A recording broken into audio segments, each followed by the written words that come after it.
Formación cívica y ética. Primer grado. Bloque 1. 2. Somos personas con dignidad y derechos. La dignidad humana. Se va a quitar el...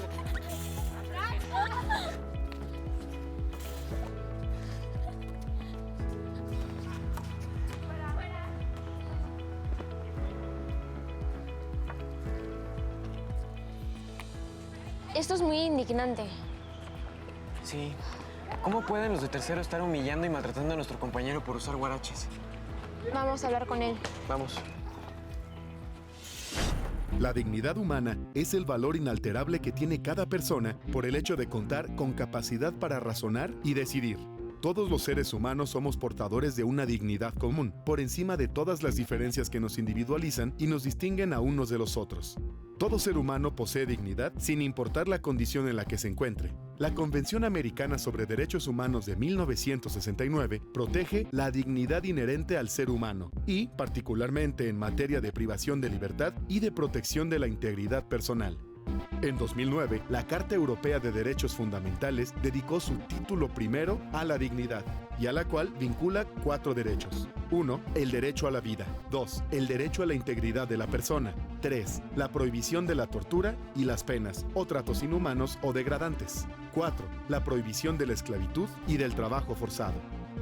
Es en el siglo XX, después del Holocausto de la Segunda Guerra Mundial, donde la dignidad humana apareció como el fundamento de los derechos humanos en la Carta de las Naciones Unidas de 1945, la Declaración Universal de 1948 y los Pactos de 1966. En el artículo 2 de la Declaración Universal de los Derechos Humanos se expresa que toda persona tiene los derechos y libertades proclamados en esta declaración sin distinción alguna de raza, color, sexo, idioma, religión, opinión política o de cualquier otra índole, origen nacional o social, posición económica, nacimiento o cualquier otra condición. Además, no se hará distinción alguna fundada en la condición política, jurídica o internacional.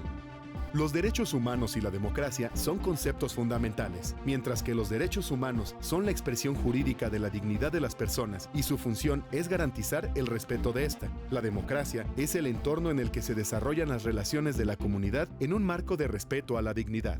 Ampliar la protección de los derechos humanos en el interior de los países o presionar para que se difundan más allá de las fronteras nacionales nunca ha sido posible sin la movilización social y política y sin la resistencia valiente a la opresión y a la degradación. 2 evidencias de lo anterior son las siguientes. En México se han vivido varios episodios históricos donde la dignidad humana ha sido vulnerada. Uno de ellos se presentó después de la Guerra de Independencia y durante la segunda mitad del siglo XIX, cuando miles de hombres y jóvenes fueron reclutados a la fuerza por el ejército en lo que se conoce como la leva.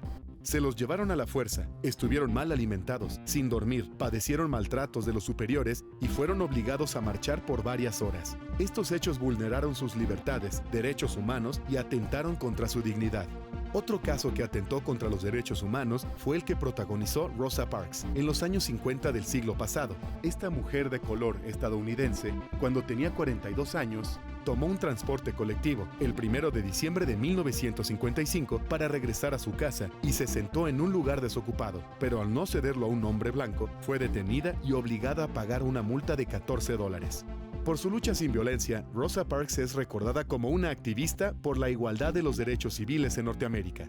Actualmente, tanto el reclutamiento forzado de la leva en México como la segregación racial en Estados Unidos ya no existen. Hoy en día, el Estado constitucional debe garantizar a todos los ciudadanos por igual el mismo estatus. Todos los ciudadanos deben tener respeto propio y ser reconocidos por todos los demás ciudadanos como sujetos con derechos iguales y exigibles. En México, la democracia que vivimos nos permite asegurar que se respeten nuestros derechos humanos y nuestra dignidad, sin distinción ni señalamientos.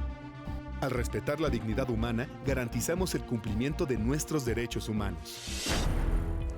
Qué bueno que fuimos a hablar con Juan para hacerlo reflexionar y luchar junto con él, para que nadie atente contra los derechos ni la dignidad de los demás. Sí, espero que los de tercero no lo hagan. La dignidad humana es fundamental para los derechos humanos. ¿Y tú, de qué manera la construyes?